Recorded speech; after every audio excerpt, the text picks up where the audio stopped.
देश के सियासत में अजीब खेल चल रहा है।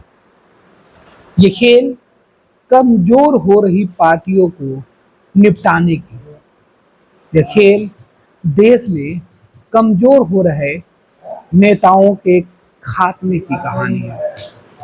दरअसल देश के सियासत में कई ऐसे उदाहरण हैं जिसे किसी वीरान जगह पर कोई खाली मकान दिखता है तो लोग उस पर कब्जा कर लेते हैं।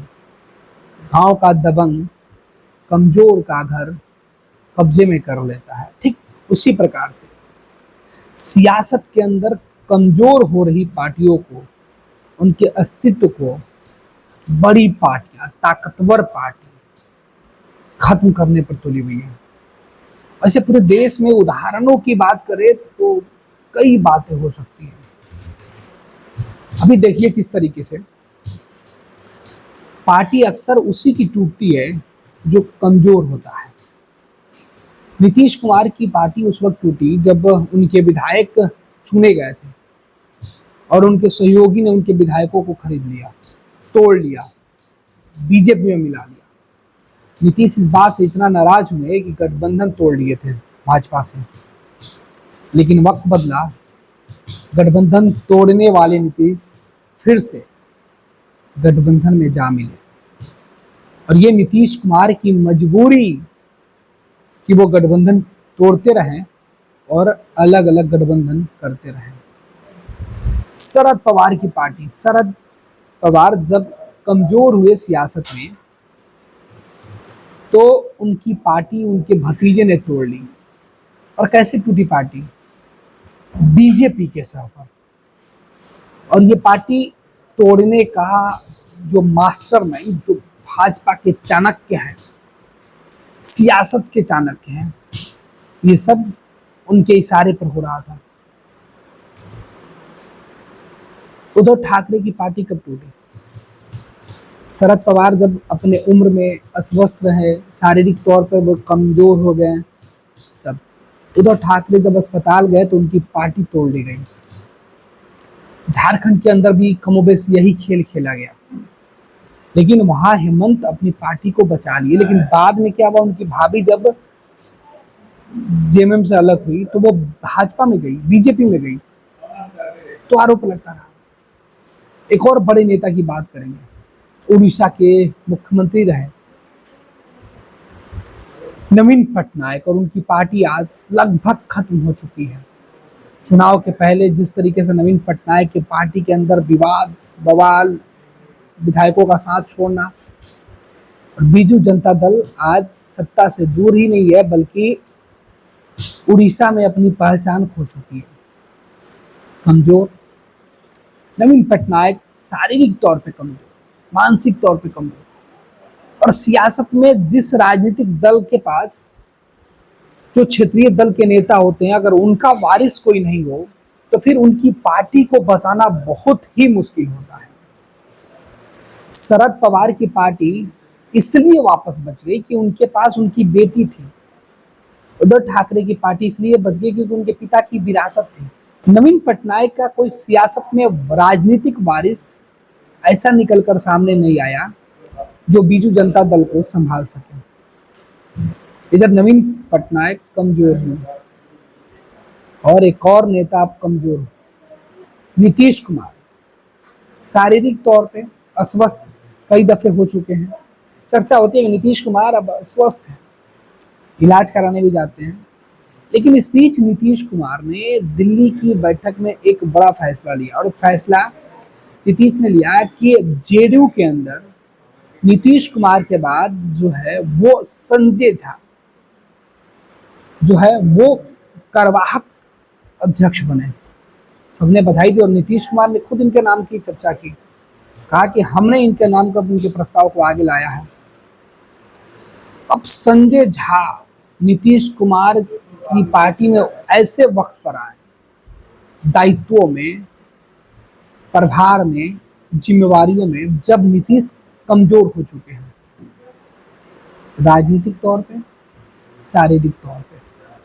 2020 के चुनाव के नतीजे, हालांकि 2024 के चुनाव में नीतीश कमबैक किए, लेकिन अब लग रहा है कि जिस तरीके के फैसले नीतीश ले रहे हैं उन फैसलों में नीतीश के कमबैक होने की उम्मीद कम है। नीतीश अपने शर्तों पर सियासत करते थे, लेकिन अब वो होते हुए नहीं दिखाई पड़ रहा। नीतीश ने जिसे पार्टी का अपने बाद सर्वे सर्वा बना दिया, उस संजय झा को लेकर कई तरह की चर्चा है सियासत में। कहा जाता है कि संजय झा भाजपा के हैं, संजय झा अमित शाह के हैं, संजय झा अरुण जेटली के साथ काम किए, साय की तरह रहे, राजीव प्रताप रूडी के साथ उन्होंने काम किया। और ये वही संजय झा हैं जो नीतीश कुमार का हाथ पकड़कर इंडिया गठबंधन से एनडीए गठबंधन में ले गया, जिस गठबंधन की नींव नीतीश कुमार ने रखी थी, जिस इंडिया गठबंधन को नीतीश ने बनाया था, नीतीश ने सींचा था, उस गठबंधन से नीतीश कुमार को निकालकर भाजपा की तरफ लेकर जाने का काम संजय झा ने किया था। संजय झा वो सेतु का काम कर रहे थे।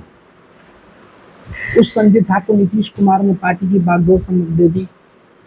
नीतीश कुमार की पार्टी में पहले नीतीश कुमार के ऊपर आरोप लगता रहा, जॉर्ज फर्नांडिस को निपटाने का आरोप लगा, शरद यादव को निपटाने का आरोप लगा, प्रशांत किशोर को निपटाने का आरोप लगा।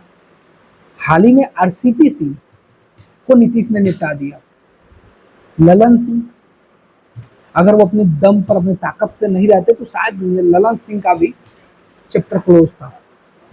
लेकिन नीतीश अब खुद निपटने की तैयारी कर रहे हैं। आखिर क्या वजह थी कि नीतीश कुमार ने भाजपा के सबसे करीबी रहने वाले नेता के ऊपर भरोसा जताया है? ये चर्चा है और इस बात की चर्चा जोर से है कि क्या आने वाले वक्त में नीतीश कुमार की पार्टी का विलय हो जाएगा, नीतीश कुमार की पार्टी खत्म हो जाएगी। आश्चर्य नहीं होगा कि 2025 के चुनाव के बाद नीतीश कुमार की पार्टी जनता दल यूनाइटेड का नाम खत्म भाजपा में। दरअसल 2024 में नीतीश कुमार के जो 16 में से 12 सांसद जीते हुए, इन 12 सांसदों के अगर राजनीतिक वजूद देखा जाए तो कोई भी ऐसा नहीं है जो सामाजिक समीकरण के बदौलत वो आगे बढ़ता रहे। ये सब नरेंद्र मोदी के नाम पर चुनाव जीत के आने वाले लोगों की लिस्ट में शामिल है।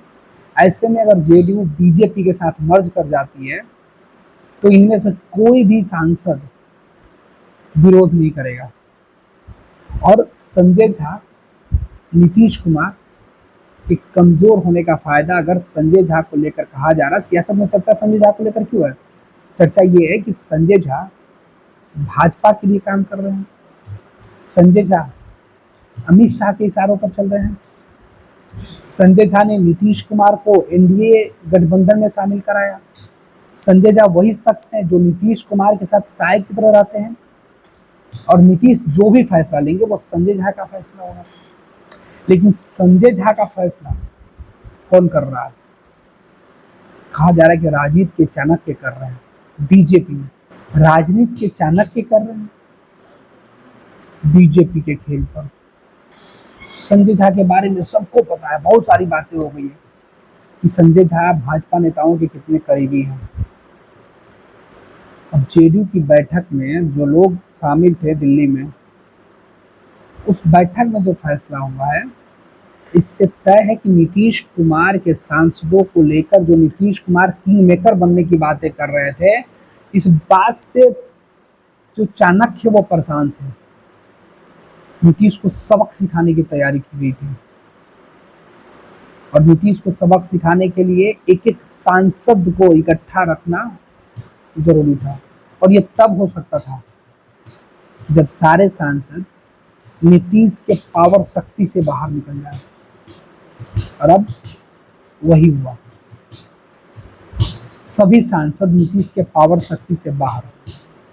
2025 में बीजेपी के साथ नीतीश कुमार भले ही विधानसभा का चुनाव लड़े, लेकिन 2025 के चुनाव के नतीजे सामने आने के बाद नीतीश कुमार ही मुख्यमंत्री रहेंगे, इसकी गुंजाइश जो है कम है। अगर लोगों ने कहा कि नीतीश कुमार के ऊपर इस तरीके से दबाव होंगे कि नीतीश हाथ खड़े कर देंगे, तो आश्चर्य नहीं होगा। वक्त ऐसा भी आ सकता है कि जेडीयू का विलय हो जाए बीजेपी में। नीतीश और जेडीयू कह रहे हैं कि अब वो कभी बीजेपी को छोड़ के नहीं जाएंगे। इसका मकसद क्या है? इसका मकसद और मतलब दोनों साफ है कि नीतीश अब भाजपा में ही रहेंगे, जेडीयू अब भाजपा में ही रहेंगे। लेकिन जेडीयू रहेगी कि नहीं रहेगी, ये किसी ने नहीं बताया। मतलब साफ है, जेडीयू का भविष्य अब खत्म होने के कगार पे है। और ये दावे किए जा रहे हैं, सोशल मीडिया पर इस तरीके की चर्चे हैं, राजनीति करने वाले लोग इस तरीके की चर्चा कर रहे हैं कि नीतीश कुमार की पार्टी पर कब्जा हो गया भाजपा का, नीतीश कुमार की जेडीयू पर बीजेपी और अमित शाह के विचारधारा वाले लोगों का कब्जा हो गया। इस तरीके की बात है। क्या नीतीश कुमार की पार्टी का खात्मे की कहानी लिखी जा रही है? और कितने दिन? उल्टी गिनती शुरू। बीजेपी के चाणक्य के चाल में नीतीश पूरी तरीके से उलझ गए कि अब नीतीश चाह कर भी आगे नहीं बढ़ सकते हैं। पूरा खेल है। सियासत में इस तरीके के चर्चे खूब हो रहे हैं। देखना है कि नीतीश कुमार ने जो जिम्मेवारी संजय झा को दी है, उस जिम्मेवारी पर संजय झा कब खड़ा उतरते हैं।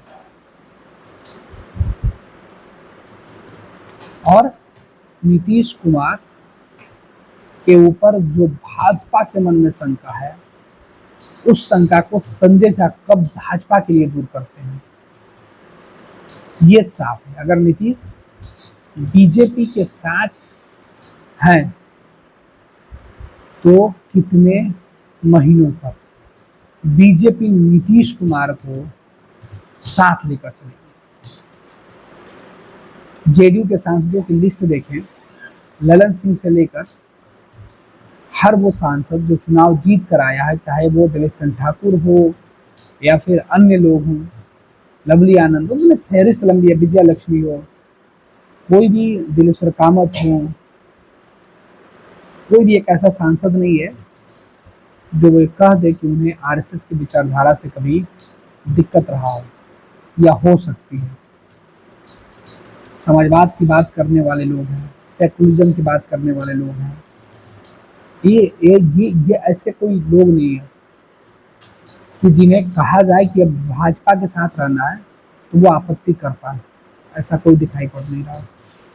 और यही वजह है कि नीतीश कुमार की पार्टी जेडीयू की कमान संजय झा के हाथों में सौंपने के बाद से यह चर्चा तेज है कि आखिर नीतीश ने भाजपा और नीतीश के बीच जो सेतु के काम करने वाले लोग हैं, उनके ऊपर इतनी बड़ी जिम्मेवारी, क्या संजय झा ने नीतीश को मजबूर कर दिया या संजय झा ने नीतीश को यह बता दिया कि अब भविष्य भाजपा के साथ ही है। नीतीश क्या सोचते हैं ये नीतीश जानते हैं। सियासत में नीतीश के फैसले सबको चौंकाते हैं।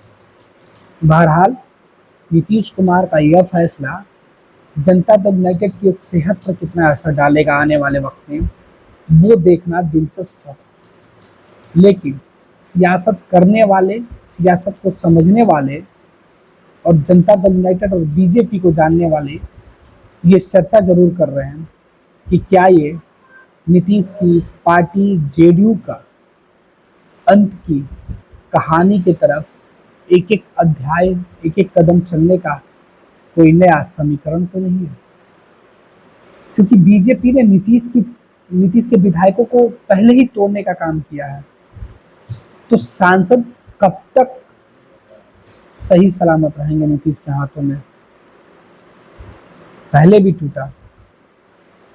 इंडिया गठबंधन में जाने से पहले भी नीतीश को इसी बात का अंदेशा था और नीतीश ने भाजपा को छोड़ दिया था। और अब तो जब भाजपा को ही नीतीश के सांसदों की जरूरत है, तो फिर उन्हें अपने पाले में करने से शाह कैसे चूक सकते हैं? अगर शाह नहीं चूके, शाह ने निशाना साध लिया, तो फिर नीतीश के हाथों से तीर निकल के फिर ओझल हो जाएगी नीतीश के आंखों से।